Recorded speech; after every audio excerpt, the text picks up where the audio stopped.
अमर योग club health and happy life mission आजकल भारत के साधु संत प्याज और लहसुन पर प्रतिक्रियाएं दे रहे हैं और 10-10 लाख रुपए कथा के नाम पर लेने वाले संत उनके आपस में ही विचार मेल नहीं करते। किस प्रकार से साधु संत अपनी अपनी भाषा रख रहे हैं, अपनी अपनी बात रख रहे हैं प्याज और लहसुन के बारे में। जरा आप पहले उनका वीडियो देखिए, फिर मैं आपको अपनी बात कहता हूँ। अमृत की बूंद जमीन पर गिरने से एक बूंद लहसुन हो गई, एक बूंद से प्याज हो गई। क्योंकि शास्त्रों के अनुसार प्याज की उत्पत्ति कुत्ते के कोस से है, लहसुन की उत्पत्ति कुत्ते के नख से है।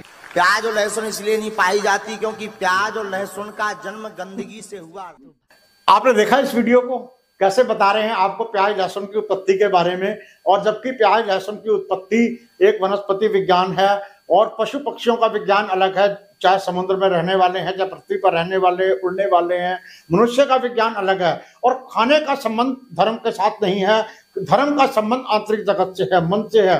भारत में 850 करोड़ लोग रहते हैं। सबसे बड़ा इस देश में आबादी जो है ईसाइयों की है। कार्यक्रमों में भी मांसाहार का सेवन किया जाता है और उसके बाद मुस्लिम आबादी है, उसके बाद हिंदुओं की आबादी सिर्फ हिंदुस्तान में रहती है जो शाकाहार भी करते हैं और मांसाहार भी करते हैं।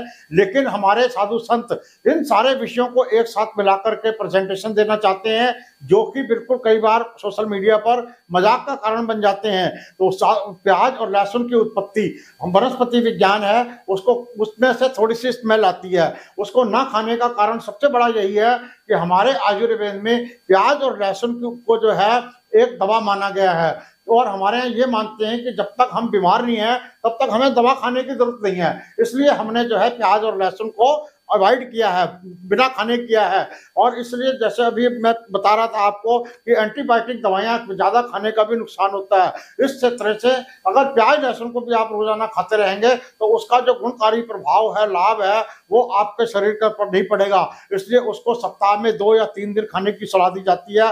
जैसे बुधवार को, रविवार को आप खा सकते हैं, मंगल बुध शनि को नहीं खा सकते। तो ना खाने के पीछे का जो विज्ञान था, वो कारण था, वो यही आपको बताता है कि अगर आप नहीं खाएंगे तो उसके बाद जब आप खाएंगे तो उसके ऊपर पूरा असर करेंगे। और किस प्रकार से पृथ्वी के ऊपर वनस्पति विज्ञान का अमृत है लहसुन और प्याज, इन दोनों को खाने से कितनी सारी बीमारियां दूर रह सकती हैं, कितने सारे रोगों से आप दूर रह सकते हैं और इसका रस कितना उपयोगी है पूरे शरीर के लिए।